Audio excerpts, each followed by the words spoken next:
Le BTC a connu une de ses baisses les plus violentes ces derniers jours, faisant atteindre des prix les plus bas historiques sur certaines altcoins. Une baisse amplifiée par les liquidations de traders ayant pris trop d'effets de levier sur les plateformes centralisées. Les raisons de cette baisse sont toujours les mêmes. Mangox qui retourne ses BTC à ses détenteurs légitimes et l'Allemagne qui passe vendeur sur son stock de 50 000 BTC. L'objet de cette vidéo est de vous montrer les points très positifs que le blogueur YouTube à sensation ne vous donnera pas. Pour ma part, je reste confiant sur le plan haussier sur cette partie du cycle et j'y vois des opportunités qui pourraient être les trades gagnants de toute une vie. L'indicateur de confiance à 26 au plus bas depuis un an, ce qui montre vraiment la déception de beaucoup d'investisseurs et spécialement des novices qui ont vendu à perte. On a vu par exemple des projets très intéressants qui restent vraiment inchangés, qui continuent de construire et atteindre des plus bas historiques. Ça veut dire que personne n'a jamais acheté à un prix aussi faible. Ça veut dire que tous ces gens ont vendu à perte et en panique en pensant que nous allions aller plus bas. Et certainement par la peur diffusée sur les réseaux et notamment les blogueurs à sensation qui vous mettent des titres euh, putaclic pour simplement avoir des vues et contribuer à vendre du temps d'attention pour les publicités de ces plateformes. Donc moi je trouve que c'est légèrement malhonnête. Et pour ma part, j'ai eu envie de prendre du recul, de regarder les données et ensuite de montrer ce que j'ai vu. Et là, en fait, j'ai envie de donner de la force en fait, à tous ceux qui vont regarder cette vidéo. Plus de la moitié des investisseurs, des traders aujourd'hui sont plutôt haussiers avec un tiers baissier environ et très peu qui ne se prononcent pas, 17%.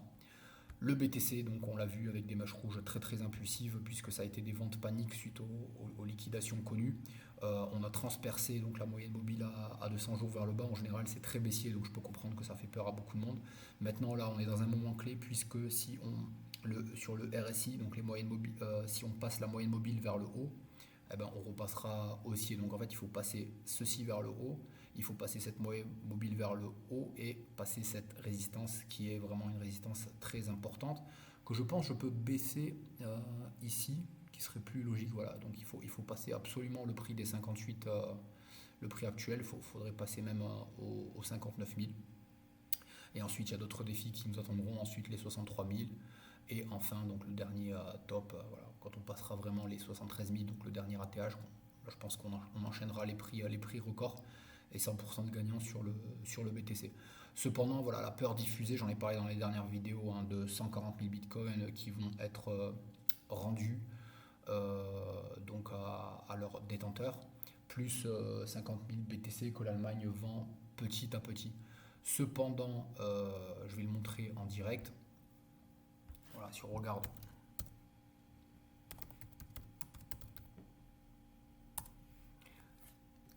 Si on est vraiment pragmatique, prenons notre calculatrice et calculons ensemble les 140 000 BTC de Mangox, en supposant que tous les détenteurs vont les recevoir en même temps et que tous vont passer vendeurs, ce que je ne crois pas évidemment. Je l'expliquais dans la dernière vidéo, avec du BTC, on peut le poser en collatéral, demander un crédit, investir sur des altcoins. Il y a des gens qui peut-être n'accéderont pas, bref, j'ai du mal à penser que tous vendent d'un coup, mais admettons que tout le monde vende d'un coup, 140 000 BTC, donc à un prix actuel de 58 000 $. Hop, 58 000. Ça nous fait donc 8 milliards, ok, arrondissons à 8 milliards. Et quand on regarde ici le volume des transactions de BTC en une journée, on est sur 20 milliards. Hier, on était à 55 milliards. Ça veut dire que ceci, pour moi, peut se faire absorber en une journée. Donc, on parle de 140 000, ok. Maintenant, parlons des 50 000 que l'Allemagne vend donc petit à petit, pas tout d'un coup, donc à un prix de 58 000. On est à 3 milliards.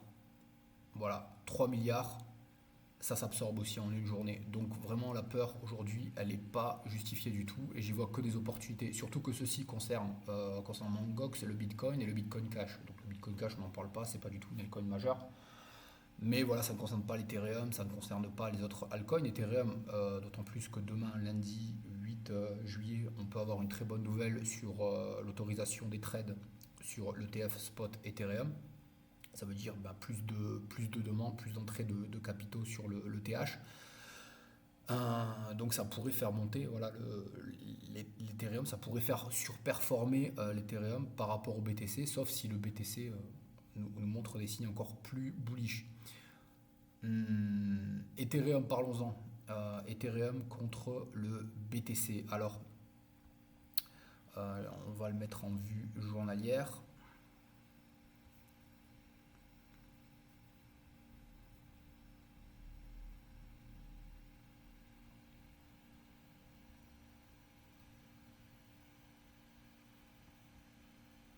Alors là, pareil, non, on n'est pas sur le bon graphique, pardon.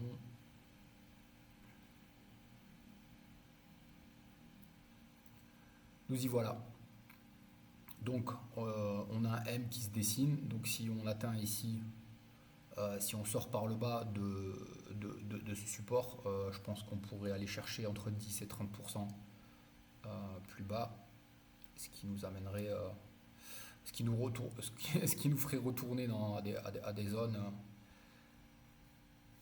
très intéressantes pour les acheteurs, puisque j'avais dessiné ces zones d'achat, zone 1, zone 2, zone 3. Donc je pense que là, on retournerait potentiellement dans une zone d'achat entre la zone 1 et la zone 2. D'autant plus que j'y ai vu une divergence baissière cachée en vue 4 heures. Alors on va voir si je la retrouve. En espérant qu'elle soit invalidée. On va le remettre en horaire.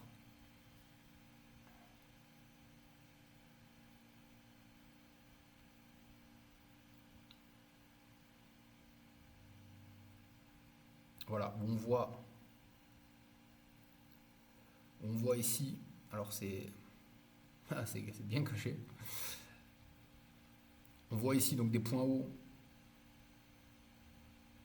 toujours plus bas, point haut, point haut, point haut, point haut, donc toujours plus bas. Et ici, des points hauts toujours plus hauts, donc sur le RSI. Et en général, ça, c'est une divergence baissière cachée, donc ce qui pourrait nous inviter à aller plus bas sur le court moyen terme, c'est-à-dire aller chercher ces supports-là de 0,05 BTC pour un Ethereum. Et si on casse vers le bas, on irait carrément chercher les 0,05 BTC sur Ethereum. Donc entre 0,51 et 0,5.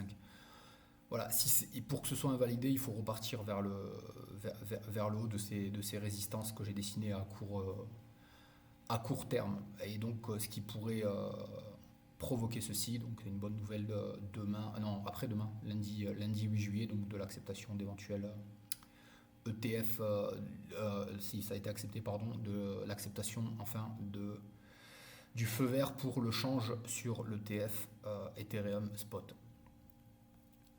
Maintenant sur les altcoins, donc ceci est le graphique de toutes les crypto-monnaies majeures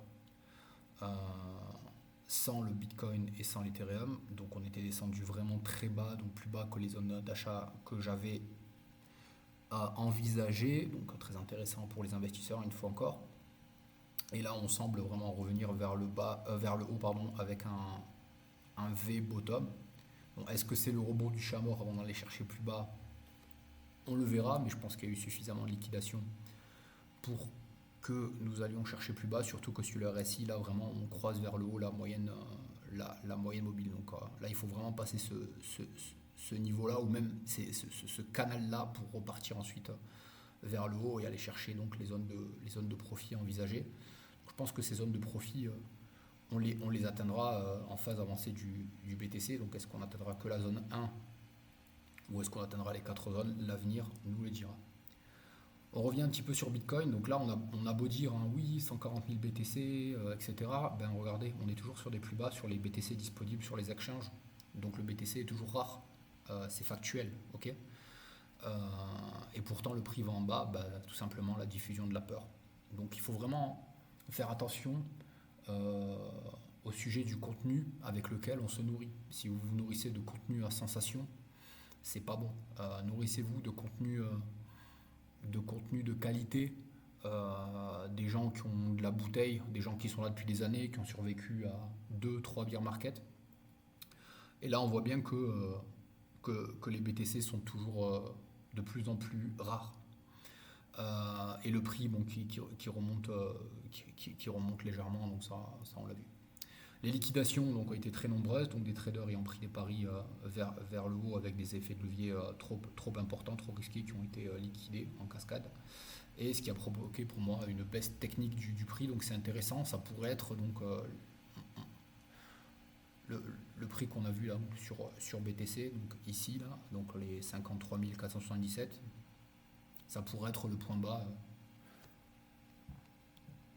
avant de repartir vers le haut. Mais il faut vraiment passer pour comme je l'ai dit, donc cette résistance-là et cette moyenne mobile à 200 jours pour pouvoir passer ensuite vraiment haussier. Et sur le stock to flow model, on le voit, donc c'est assez rare ce qui se passe, puisque là on devrait passer en code couleur orange bientôt, et quand on est en code couleur orange, on va ensuite vers le haut. Donc là on a connu un ATH au moment du halving, ça s'était jamais fait, juste avant le halving de connaître un ATH, donc forcément le BTC revient un petit peu plus bas pour se repositionner. Donc très bien. Maintenant, si on suit le stock to flow model, on pourrait vraiment avoir quelque chose de très très intéressant en dépassant les 100 000 dollars. Donc il y a les gens qui sont un peu pessimistes et qui pensent que 100 000 ce sera la limite, et des gens plus optimistes qui pensent que le stock to flow model est toujours valide et qu'on devrait chercher plusieurs centaines de milliers de dollars pour un BTC. Nous verrons bien. Je pense que ça dépend de l'ampleur de la correction actuelle. Si le 53 400 et quelques que j'ai montré est le point bas, ben forcément c'est plus probable, c'est plus plausible d'aller chercher plusieurs centaines de milliers de dollars. Voilà, là on voit que j'avais envisagé pourquoi pas une correction vers en dessous des 50 000, donc entre 50 et 44 000. Honnêtement, j'espère qu'on n'ira pas les chercher, mais bon voilà, c'était quelque chose de tout à fait plausible en vue des retracements de Fibonacci. Maintenant, quand on regarde, pardon.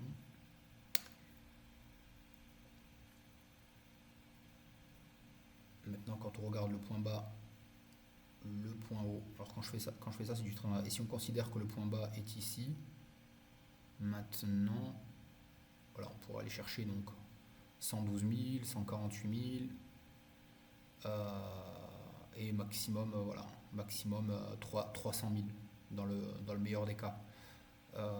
Voilà, donc il y a des gens qui pensent que 100 000 ce serait la limite. Pourquoi pas, ce serait un petit bull run. Si 53 000 c'est le point bas local, hein, ok. Maintenant, si on développe une phase haussière jusqu'à fin 2025, et fin 2025 ça nous ramène quand même à un an et demi, quoi, 17-18 mois, je pense qu'on peut aller chercher, on peut aller chercher au moins dans cette zone-là.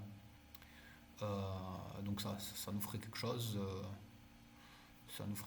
comme ça, comme ceci. Hop. Ah, ça se dessine pas.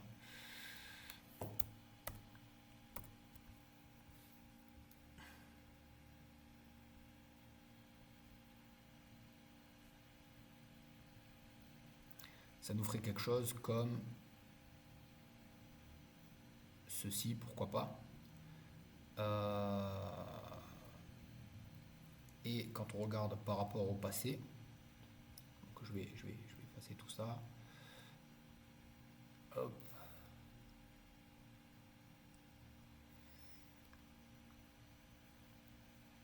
Donc quand on regarde par rapport au passé, donc ce sera plus facile avec une vue mensuelle. Alors, quand on avait connu un maximum à 20 000 dollars, voilà, on avait eu une phase haussière, donc là on n'avait pas atteint un nouvel ATH, seulement la moitié, on avait fait à peu près la moitié de ce qu'on avait connu au top, et puis ensuite la hausse elle a été vertigineuse. Donc on pourrait reproduire quelque chose comme ça, et cette vague-ci pourrait devenir cette vague-ci en fait sur le graphique futur, c'est ça qu'il faut comprendre. Et si c'était le cas, donc on vient de le voir ensemble, on pourrait dessiner quelque chose comme ça. Et c'est tout à fait plausible. Et j'aime bien les targets là que je viens de voir à l'instant. Voilà, c'est tout à fait possible d'aller chercher entre 143 et 200 000 et dans le meilleur des cas 250 000. Mais je pense qu'à partir du moment où on va passer les 100 000, je pense que ça va être vraiment intéressant de take profit au fur et à mesure. Pour le BTC, c'est ok.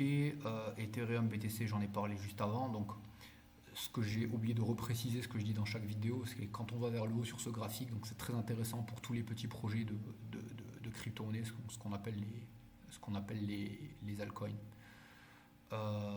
Donc les BTC disponibles sur les plateformes centralisées type Binance, Kraken, j'en ai parlé, on voit qu'il y en a toujours de moins en moins. Les liquidations, on vient de le voir. L'open interest, donc qui a beaucoup chuté et qui semble reprendre vers la hausse. Donc toujours très intéressant. Voilà, qui a beaucoup chuté et là on semble avoir une reprise actuellement. Et sur le stock to flow model, ben voilà, on attend de devenir vraiment aussi. Donc si on arrive à 200 000, ça nous ramènerait ici 200 000 ou 240 000. Ouais. Ça serait plausible, hein, franchement, ça serait vraiment plausible. On verra bien. Rendez-vous dans 15-17 mois. Nous verrons bien. Et ensuite, ben, les informations. Donc à court terme, on a les remboursements actuels de Mangog. Donc on a vu que 140 000 BTC et 50 000 BTC, donc 190 000 BTC, ça peut s'absorber en 1 ou 2 jours. Okay, par rapport au volume de transactions au quotidien sur BTC. Donc cette peur n'est absolument pas justifiée. Ensuite, sur le long terme, on a Sony qui lance un exchange crypto. On a Dell qui montre son enthousiasme par rapport au BTC. On a des entreprises publiques qui rachètent qui achètent du Bitcoin. Ouais, on a donc l'ETF BTC qui serait donc le plus performant de tous les temps. On a la campagne présidentielle aux États-Unis qui se montre en faveur de la crypto-monnaie et le candidat se montrant plus en faveur de la crypto-monnaie est favori. Donc c'est le candidat Trump. Donc si jamais il est élu, je pense que ça va être très très bon pour donner du positif sur les marchés des crypto-monnaies. Ça, je comprends pas ce que ça veut dire, je suis pas au courant. Ensuite, les banques qui achètent du BTC, donc ça fait beaucoup d'informations sur le long terme qui sont vraiment très très très bullish. Morgan Stanley est sur le point de permettre à ses 15 000 courtiers de recommander Bitcoin, des ETF à leurs clients, donc plus de demandes. BlackRock qui achète du BTC pour 3 de ses fonds. Donc voilà, on a vraiment beaucoup plus d'infos positives que d'infos négatives, en tout cas concernant le BTC et les crypto-monnaies en général. Parce que là, on n'a même pas parlé encore de Ethereum, de la possibilité d'un enregistrement spot Solana. Donc vraiment très très intéressant. Concernant les prix, ben ouais, on voit des prix vraiment pas vus depuis le bear market. Alors sur certaines valeurs, mis à part, voilà, on revoit Chainlink qui revoit assez plus bas, Litecoin, Polygon 50 centimes. Voilà, le plus bas on était à 64 centimes sur le bull run. Alors après il y en a d'autres, des nouveaux projets qui résistent bien comme le Kaspa. On voit beaucoup de promotions sur les réseaux sociaux. Moi, pour ma part, je n'ai pas de Kaspa. Le Atom qui avait touché les 5 $, là, qui remontait un petit peu à 6, alors qu'il avait atteint les 50 sur le dernier cycle.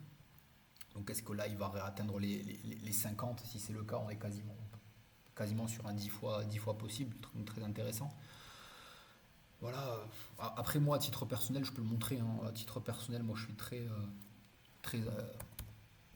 bullish sur des petits projets d'intelligence artificielle comme le AIT protocole où si on regarde sur sa jeune carrière, on est sur des plus bas historiques. Voilà, ils sont râlés pas de crête, petite capitalisation à 5-6 millions, alors qu'un projet moyen comme ça doit coûter dans les 300 millions. Donc 300 divisé par 5, ça peut faire ou par 6. Je vais redemander ma calculette. On est potentiellement sur un fois 50. voilà, sur un x50 sur AIT. Après, il y a le détenseur. Mais après, voilà, ces projets-là, ils peuvent aussi s'écrouler, ils peuvent aussi mourir. Donc, c'est assez risqué. Donc là, je montre ça. Après, j'ai montré d'autres où il y a moins de chances qu'ils s'écroulent. Donc là, pareil, on était déjà sur des prix très très bas et qui ont été eux-mêmes divisés par deux. Enfin, je veux dire, c'est fou, quoi. Avec des volumes au ras des pâquerettes, il n'y a plus personne qui croit plus à ça. Ça vaut même pas 1 million maintenant. Donc voilà, si on imagine, euh, pareil, qu'il atteindrait au moins une capitalisation moyenne avec un succès moyen, 300 millions, bah voilà, ça fait 300 fois, quoi. Donc voilà, beaucoup d'opportunités. Après, à vous de faire vos recherches, à aller sur des sites comme ça, comme CoinGecko, regarder par catégorie, les IA, etc., les gaming selon ce qui vous intéresse. Après, moi, il y a le Tao. Le Tao qui est le Bitcoin de l'intelligence artificielle, leader dans son domaine, voilà, qui est revenu à des prix abordables, à 229 dollars pour un Tao. Après, on peut le mettre en staking, récupérer 13% annuel, très intéressant. Voilà, là, on revient à des prix qu'on n'avait pas vus depuis janvier 2024 ou novembre 2019. Donc très intéressant. Moi j'avais calculé ça sur du long terme.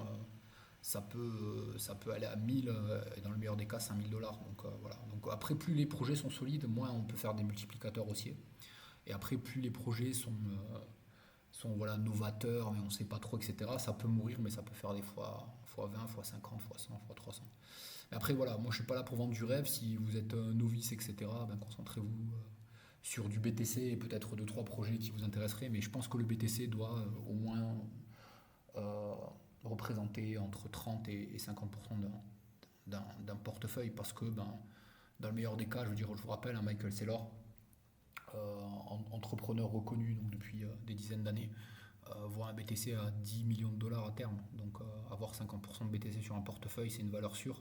Et le BTC, ça se vend pas, pour moi, ça s'accumule. Après, si on passe en période baissière, ça, c'est chacun selon son plan. Mais moi, personnellement, je pense que je vais hype. Je vais être un singe sur le BTC et je vais en vendre vraiment le minimum possible. Je vais en vendre le minimum possible.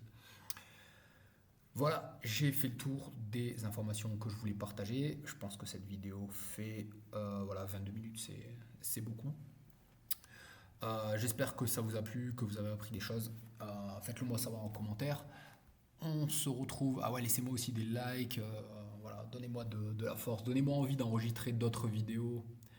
Et on peut se retrouver donc sur les différents salons. Vous avez les liens sur lasircom.com/fr. Vous avez là, voilà, les liens donc principalement Telegram et Discord. C'est là où je partage encore plus d'informations détaillées. Je vous dis à très bientôt. Prenez soin de vous. Gardez la force. Suivez votre plan parce que c'est là que se trouve votre succès pour faire rugir le lion des crypto-monnaies qui se trouve en vous. À très bientôt. Ciao.